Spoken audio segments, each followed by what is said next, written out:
मेरे भाई आपके अपने परिवार में। तो मेरे भाई एसएससी का कैलेंडर आ चुका है और यकीन मानिए जिसका इंतजार था मेरे भाई आप लोगों को वो एकदम से सामने आपके प्रत्यक्ष है। और सबसे मजे की बात यह है कि मेरे भाई बदला सीजन वालों से लिया गया है और बदला कैसे लिया गया हम आपको वो भी बता देंगे। कैलेंडर एक ऐसी चीज होती है ना यार कि जो एक एनर्जी लेकर के आ जाती है, चाहे वो एक शिक्षक हो चाहे वो एक विद्यार्थी हो, क्योंकि वो एक सामने मंजिल को दिखा देती है कि तुम्हें यहाँ जाना है। ठीक है, तो मेहनत करने का जो मजा होता है वो और अच्छा हो जाता है। हालांकि वक्त बहुत कम मिला है, सारी बातों को हम जानेंगे, तरीके से समझेंगे, तो वीडियो को शुरू से लेकर के अंत तक देखिएगा और चैनल को सब्सक्राइब कर लीजिएगा।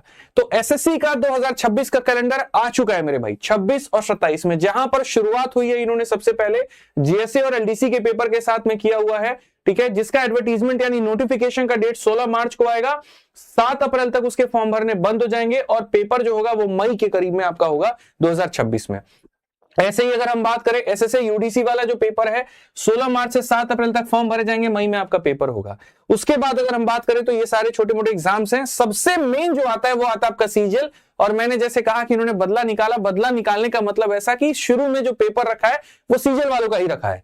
फॉर्म आपका मार्च में आ जाएगा, अप्रैल तक भर दिया जाएगा, मतलब 1 महीने का समय, और उसके बाद में मई जून में आपका पेपर कंडक्ट होगा।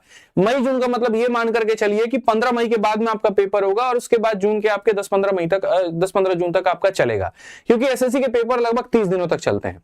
शुरुआत इन्होंने सीजीएल के पेपर के साथ में की है और ये थोड़ा सा काफी कम वक्त मिला है, बट मैं पहले से कहते चला आ रहा था यहां पर कि एसएससी एक टाइम पर ऐसा लेकर के आएगी कि जिस साल का पेपर है उसी साल प्री करवा दिया, मेंस करवा दिया, डीवी करवा दिया, फिजिकल करवा दिया और ज्वाइनिंग देकर के काम खत्म कर दी। तो 2026 में मुझे उम्मीद है कि देखो जैसे प्री मई जून में हो जाएगा, 2-3 महीने के बाद में मेंस हो जाएगा और उसके बाद में यहां पर एंड तक दिसंबर तक इनके रिजल्ट भी ये निकाल देगी।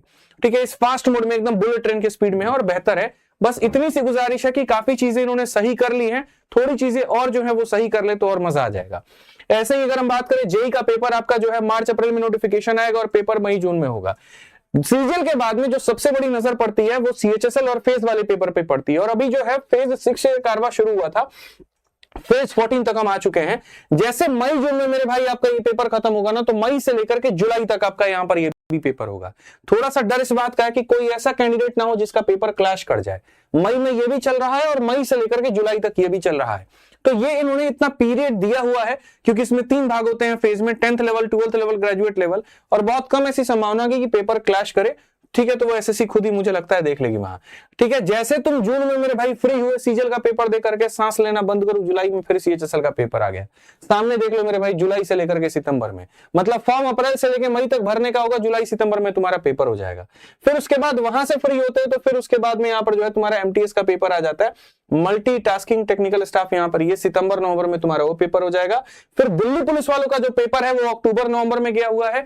ठीक है, और लास्ट में जीडी वालों का जो पेपर है भैया 2027 में, कितना बड़ा वक्त मिला, लेकिन ये कौन सा वाला जीडी है, 2026 वाला जीडी है। ठीक है, इसको मेरे भाई यहाँ पर जनवरी से लेकर के मार्च 2027 में लेकर के इसको खत्म करेंगे। अब देखो मौका तुम्हारे पास में बहुत बढ़िया मौका है, दस्तूर है, वैकेंसी भी आ रही है तगड़ी, पेपर भी होगा बढ़िया तरीके से। अब इसमें जो बच्चा नहीं पढ़ेगा वो सबसे गंदा अपना नुकसान करेगा।